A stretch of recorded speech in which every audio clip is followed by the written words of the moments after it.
Hope you guys are having a wonderful day. My name is Dr. Boyce Watkins, and welcome to drboycetv.com, the home for intelligent Black people.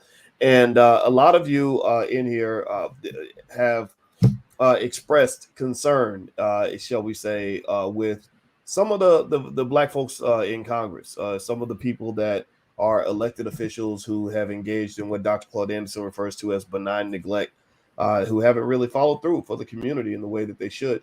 Well, Maurice Duncan introduced me to a brother that I'm bringing in today by the name of Marcel Dixon. And Marcel is challenging a guy out of South Carolina named Jim Clyburn for the 6th Congressional District. And he wants to be that serious challenger that has not been present. He wants to put Clyburn on his heels and maybe push him out of office. And so without further ado, I'd like to welcome Mr. Dixon. How you doing today, brother? I'm doing good. How are you? Doing really well, really well. And I want to ask everybody in the chat as we get started.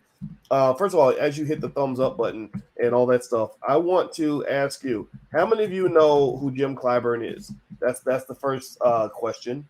And what I'm going to do is put Clyburn's face on the screen for those who maybe aren't familiar, who don't pay much attention to ineffective politicians. And there, I'm revealing my bias right there because I don't think this guy has been all that beneficial. So give me a yes. Let me know if you know who Jim Clyburn is, and also it's your right to believe what you believe. So there's his picture on the screen. Let me know also if you feel that he's done a good job for Black folks. Has he really represented our community in an effective way, or do you think he needs to be booted? Type the word booted if you think he needs to be booted. Type the word effective if you think he's effective. All right, so I'm going to pass the mic to Mr. Dixon. Mr. Dixon is challenging Clyburn for his seat. And so, Marcel, first of all, I want to ask you, man, what led you to make this move? Well, I've been a teacher for 17 years. I was born in Savannah, Georgia, but my family lineage is Gullah Geechee, which I proudly represent here. It's a Creole culture of the Sea Islands in the coastal plains, northern Florida, and a little bit of North Carolina, but mainly South Carolina and Georgia. And growing up, I saw a lot of heartbreaking poverty. And as a teacher for nearly 17 years, I've seen students, some who did all the things that we are supposed to do. They refrained from having children young. They went to college. They had earned scholarships. They got the nice jobs. And yet I would still see them languishing in poverty. And those are my students who followed all the rules. But a lot of my other students ended up sometimes dead or incarcerated, all the same. Meanwhile, I was seeing my students who were in the country illegally being able to progress to middle class status or more. But my students who are going further and further into poverty, even when they did all the things that we are told we're supposed to do, work hard, stay out of trouble, things that Black Americans have been doing for centuries, the trouble's been brought upon us. I will see even my Black American students fall further into poverty. The same way their parents were in poverty, their grandparents, their great-grandparents. And yet what I was not hearing was any of these politicians standing up for us. So I did some research on my area, the southern part of South Carolina, where I've lived my entire life, and my family has been since the mid-1700s.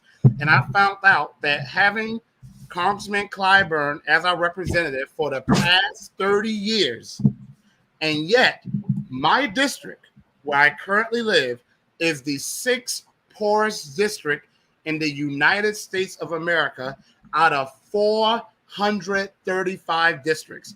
And I said, as a teacher, I get kids who come to me I'm in 5th grade. They come to me on a 1st grade level. I only have 6 to 8 months to get them on a 5th grade level and then above so they can pass the test at the end of the year. If I had 30 years to teach my students how to read, and you come back to me, and after 30 years, that child still cannot read, you cannot in good faith say I am an effective teacher. Likewise, Clyburn has had 30 years to do something about the poverty in his majority black district, and he has not. It's not that he has failed to do so. He has not even tried. So my district deserves better. And most of all, my people, Black Americans, descendants of American slaves, deserves better as well. And I didn't see anyone standing up to do right by us. So I said, my mother's always said, you have to be the person you want to see. So that's what I'm doing. All right, everybody. In case you're wondering who I'm speaking with Mr. Marcel Dixon. Marcel is running.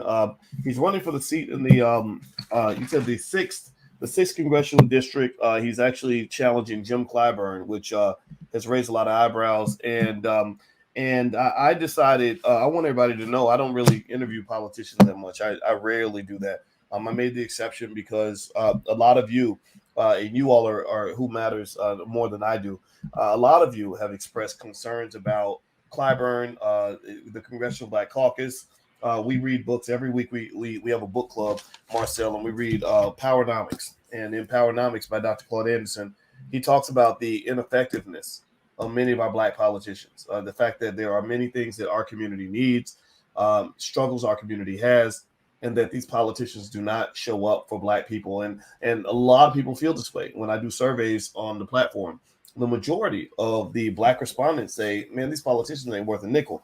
In fact, let's do it in the chat right now. Quick exercise. Yes or no, yes or no, yes or no. How many of y'all feel that Clyburn and the gang in D.C. are really representing your interests? How many of you feel that that Black people are prioritized, that we're getting the attention that we deserve, the support we deserve?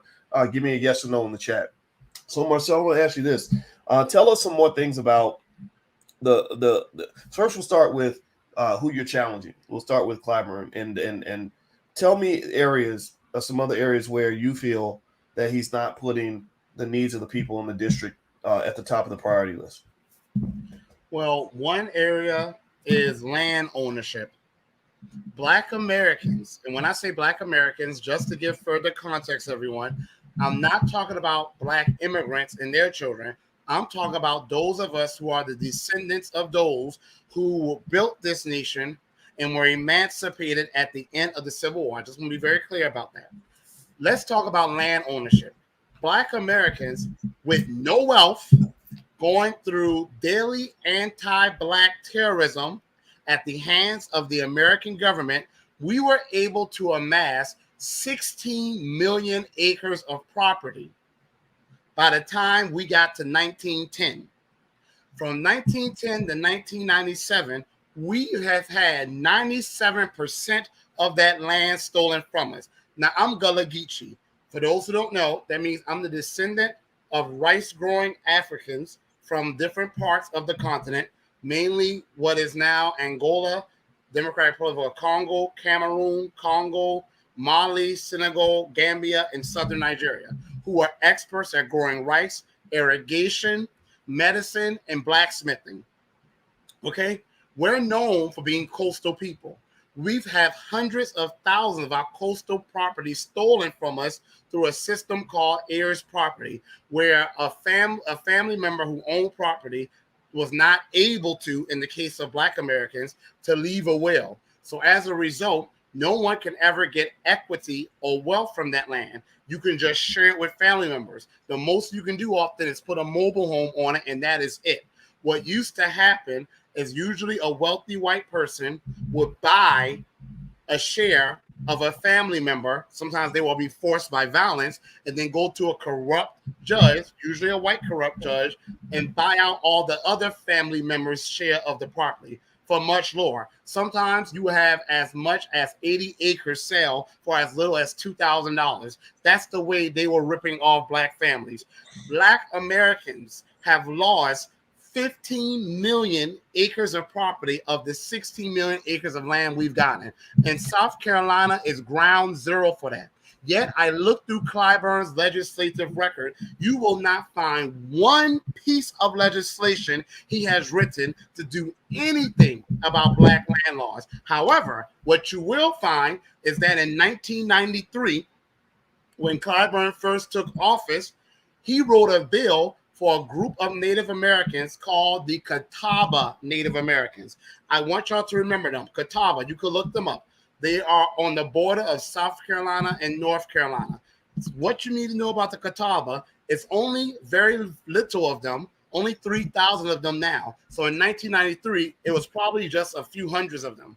They were former enslavers. They were known for being brutal enslavers. They were known for being brutal slave hunters. Yet the first thing Clyburn did when he got in office was write a bill to give those group of enslavers protection, special recognition, privileges, and justice, in his own words. That's from the bill. Then in November 2021, Clyburn wrote a bill to give compensation for land. He finally did it.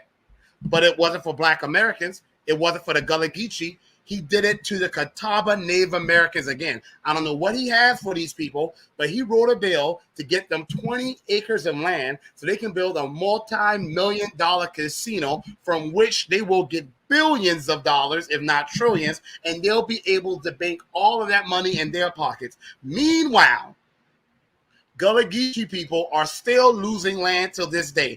I know a family, because I have heirs property, and one family that was next to some heirs property that my family owned, they lost their property to a tax default sale. And guess who bought it? Illegal immigrants who are now building 2-story homes on what property that this family owned since the 1800s. So the first thing is land ownership. The second thing is education. South Carolina is the 7th ranked state, well, the 43rd state in education. So that means we're the 7th worst state for education. The school district where I attended, Jasper County, shout out to any of my people in the comments there who know Jasper County, South Carolina, Ridgeland, Hardyville, Yamasee, Levy. Jasper County School District is the lowest performing school district in the state of South Carolina, meaning it is probably the lowest performing district, one of the lowest performing districts in the United States of America. Unfortunately, we are not unique. Clyburn's district has the majority of a part of South Carolina known as the Corridor of Shame.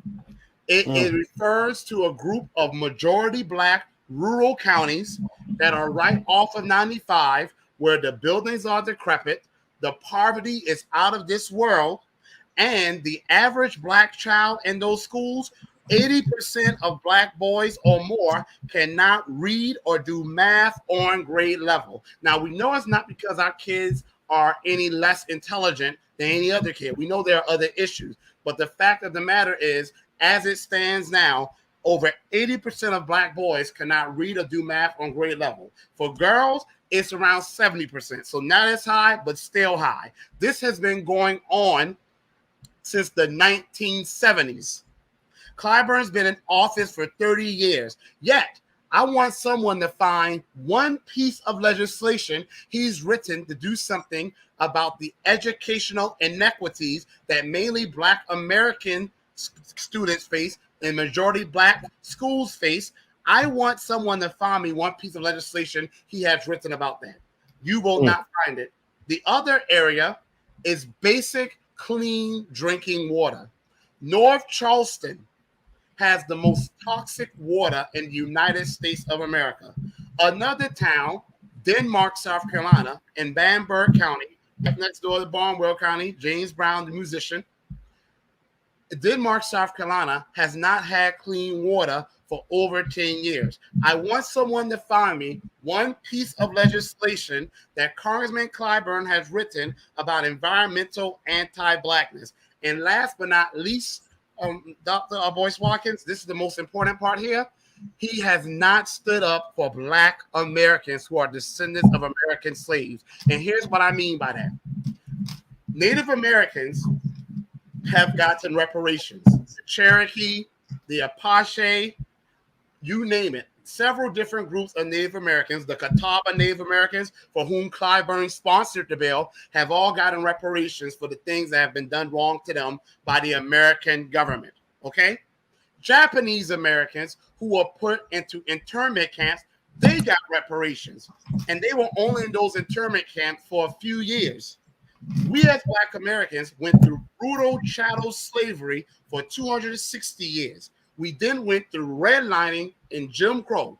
We were excluded from the Homestead Act that gave hundreds of millions of acres to white Americans. And from where does most wealth come today? It comes from assets like land ownership. We were violently and unfairly excluded from that. Then the GI Bill that gave over 14 million former white veterans money to go to college, to buy homes, to open businesses, for healthcare, for retirement. They were able to pass down trillions of dollars of wealth to their children, and they are still doing so this day. My great-grandfather, who was a World War II vet all the same, he was unjustifiably excluded from that. I want someone to show me where Congressman Clyburn has written a bill for Black Americans to get reparations and to get restitution for the things from which we have been deprived of, like has been done for the Native Americans, and the Catawba Native Americans are one of them. And I know people are probably in the chat room saying, well, that can't happen. Oh, it can happen because it's happening right now as we speak. Look at what's going on with Ukraine. Ukraine is not a member of NATO. NATO means the North Atlantic Treaty Organization, a group of countries working together, and they say if you attack one of us, you attack all of us. Ukraine had a chance to join NATO. They said no. Yet, it hasn't even been a month yet, and this country has spent not billions, but trillions of dollars for Ukrainians. They've done it in the form of military equipment. They've done it in the form of direct aid. White Europeans who are not Americans, and some of them are full-fledged Nazis. Not only that, they want to bring over 100,000 Ukrainians to the United States of America. Not just that, they want to give them housing, they want to give them food, they want to give them education, they want to give them health care. While they do that, Black Americans are 15 to 20% of the population, but over 55% of those who are homeless, and Black women who are celebrating Ketanji Jackson Brown, meanwhile, have the highest eviction rate of any other group. And North Charleston, my district as well, has the highest eviction rate in the country. So those are the areas, just to name, where Congressman Clyburn has not failed. I don't want to say he's failed, because failed would imply that he's actually tried. He has done nothing to stand up for his district, nor for Black Americans, who are the majority in his district. All right. Everybody, I was speaking with Marcel Dixon. Marcel was introduced to me by Maurice Duncan, and Marcel's running for Congress, and he wants to challenge Jim Clyburn. And as you know, politics involves a lot of money, which I'm going to ask you about that, Marcel. That'll be my last question, and also about your vision as well once you get elected. And so I put the donation link right there on the screen. I'm actually also going to share it directly in the chat as Marcel is responding to the question. Before we move on, could everybody do me a quick favor and hit the thumbs up button? Thumbs up, thumbs up, thumbs up. Share this video. Share it with people that identify with your beliefs. Share it with others who can benefit from knowing about the alternatives that are out there. Politics is all about power. Let's show our power. Show your power by using your voice and making sure that Clyburn and everybody else just knows that we're not going to be second fiddle. We're not going to be pushed to the back of the bus. We're not going to get crushed and ignored. We're going to stand up, be strong, and make our voice heard. So if you agree with what this brother's saying, don't just clap. Don't just give a fire emoji. Let's take that next step and actually engage in action. What is your action going to be? You could make a donation. That is an option. Or you could at least share this video and make sure, use your platform. Because I can only imagine, Marcel, that because Clyburn has been so entrenched, I would imagine the local media has pretty much acted like you don't even exist. They probably erased your birth certificate. Like there is no, we've never heard of Marcel Dixon. There is no, he is not a real human being, or and then the propaganda comes. Well, we heard Marcel's a Nazi and Marcel is that.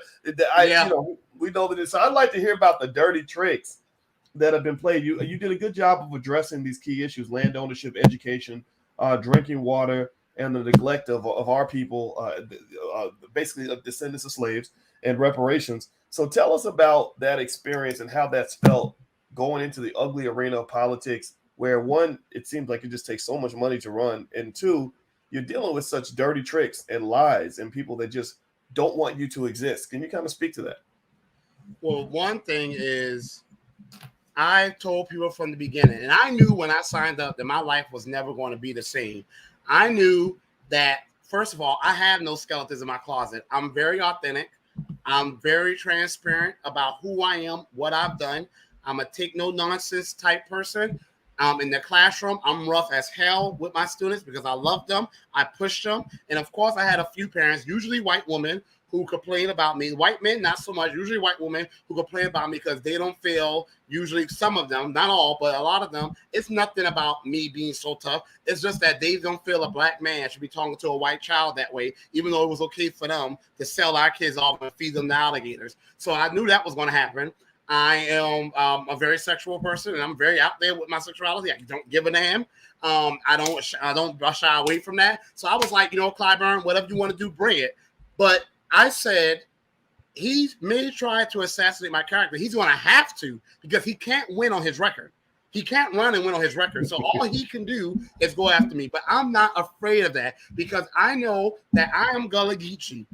And all Black Americans have fought, but Gullah Geechee people, we are known for being warriors. We were known for fighting battles even when we knew we would not win. Sometimes we fought battles just because the battles were worth being fought. So my attitude is, whatever he's going to throw at me, let him throw it at me. Because if my reputation is the only thing that I have to lose, I know my ancestors that came before me gave up a lot more. So that's one.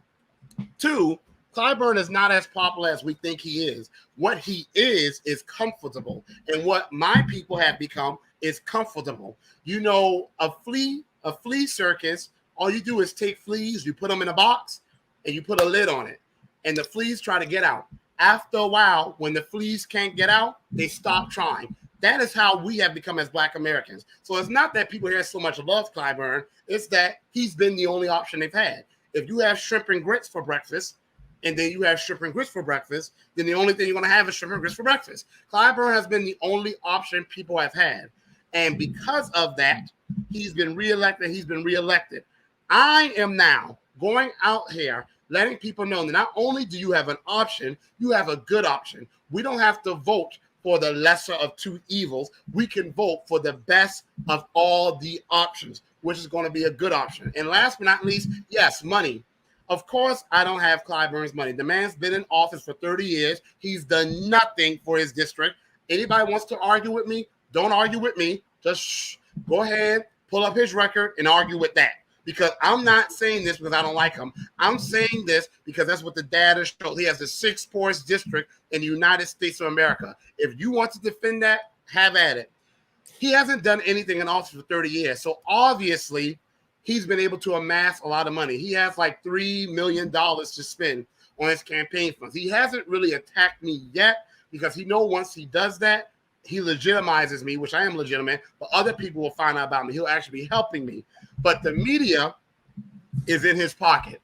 I found out that a lot of politicians, they put interns in a lot of these media stations. So a lot of times they have people in these media houses that pretty much control what people hear and what people don't hear. I'm pretty sure he has that as well. Now, it's starting to change, though. It's starting to change. My name is starting to slip out here. My name is starting to slip out there. And more people are starting to recognize me. But you know what, Dr. Boyce Watkins, the good news is I have the new Black media. And that's pretty much where most of my exposure has come. Most of my following has come. It's been the new Black media. So I'm doing what we have always done. We've always had to make a way out of no way. And that's exactly what I'm doing. And the new Black media has caused me to go from a candidate who in December 2021, I barely had $6,000 to now on my way to $100,000. I don't need to get to where Clyburn is because I don't have his money, but I also don't have his awful record. So there you go. It's a good trade-off. How old are you? I'm 37. 37. Okay. Well, you got the energy of a 25-year-old. So that's so if you had said 25, I would have believed you there too. Well, you know what, everybody? This is Marcel Dixon, and this is the URL to make the donation. I also put the URL in the chat. I'm going to drop it in the chat right now. I don't know about y'all, but give me a yes or no. How do you feel? Do you like the brother? Would you vote for Marcel if you could vote in that district? And you probably know people who are down in South Carolina. You know, shout out to the Gullah Geechee people as well as all the other residents of that state. There's a unique history there. What he's talking about in terms of land ownership, land theft, all these things. When I heard about how much land was taken from our people just in that state alone, I was offended. I was absolutely offended. You know, and this is one of those great atrocities that I believe will eventually be addressed, but it's going to be addressed when we force them to address it. You know, if we don't force them to address it, they will not address it. Well, I want to say that I like what you're doing, man, and I wouldn't have had you on here if I didn't feel that way. And it's Marcel with one L, right? Yes, Marcel. just one L. Okay, I double checked that just to make sure. I saw it was spelled with two L's in the chat by somebody, so I want to make sure Karen. It's one L and not two. I just want to make sure everybody spells his name right.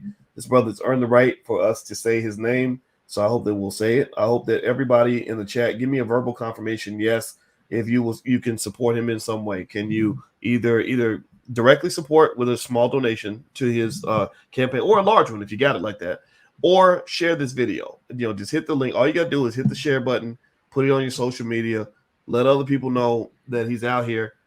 Give me a yes if you can do that, because it's important that we are conscious about that, because you know we don't have the NBCs and the CNNs and all that, and I don't get involved with the politics and stuff. He's braver than me because I ain't never running for nobody's office, but you know I have seen the propaganda up close.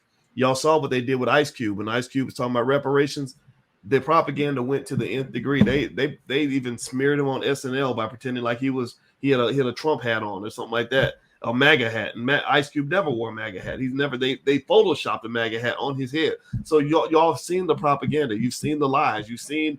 I'll give you all another example, and then I'm gonna say I'll greet my brother goodbye. My mother-in-law just got here, man, so I gotta go spend time with her. But I remember even when during the elections, I would have people come back and tell me, you know, like maybe rappers or whatever, they would go on an urban radio station and they would literally tell them, you cannot mention any candidate other than the primary Democratic candidate. Like if you do, it was in that particular context, it was Hillary Clinton. They said, you cannot mention Bernie Sanders and you cannot mention the Republicans. If you mention either another party or if you mention another candidate other than Hillary, we will shut the interview down immediately. This is what's happening in your urban neighborhoods, and this is how they're controlling you. They're controlling your access to information, which is basically making you a slave. So I'm not going to ever tell y'all what party you should support. I'm just here to tell you that your choice needs to be your damn choice. Stop letting these people make choices for you. And as far as I'm concerned, I invited this brother in here, and I don't even interview. Y'all been watching for years. We don't bring politicians on here that much. I interviewed this brother because y'all know Clyburn. His time is up, you know. So maybe this is the man who can lead us there. So, brother, do you have any final parting words you'd like to share? A vision or anything you'd like to share that we can walk away with? I do. I want to be very brief. One, if you want to support me, please do. Like I said, I can't match Clyburn's money, and I'm not going to try to. I don't have his money, but like I said, I also don't have his 30-year record of failure and neglect.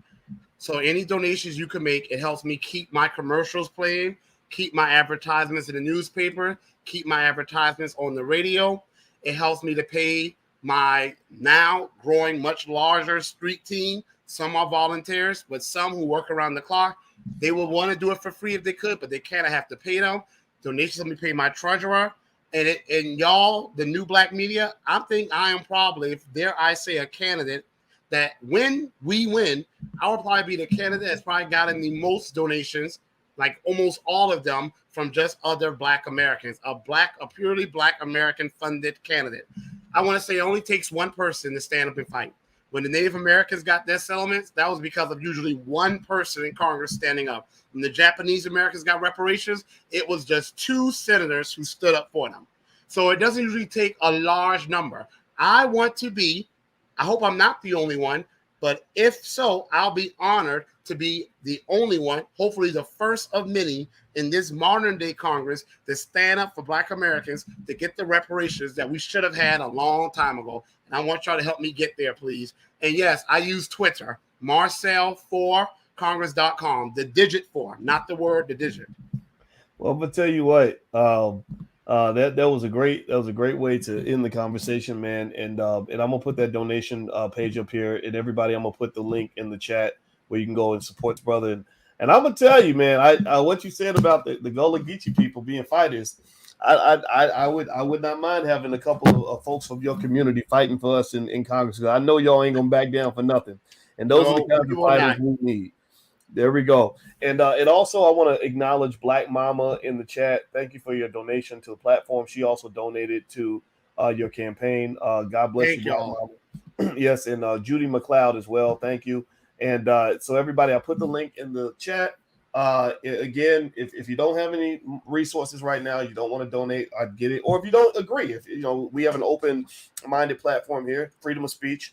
If you don't, if this does not resonate with you, that's fine too. But if it does resonate, I would like for you to do something to support. So that means either go there and make a donation or share this video. All right, guys. Well, we're about to get on out of here. God bless you. Thank you so much, and a good. Thank you for having me. Yeah, absolutely, man. Best of luck to you, Marcel. Thank you to Maurice Duncan for introducing me. He put you on my radar. I looked you up, and I was super impressed. I saw another interview. I said, okay, this is going to be a great conversation. And also, everybody, by the way, just a reminder that you guys know me and my wife will be in Chicago on the 15th.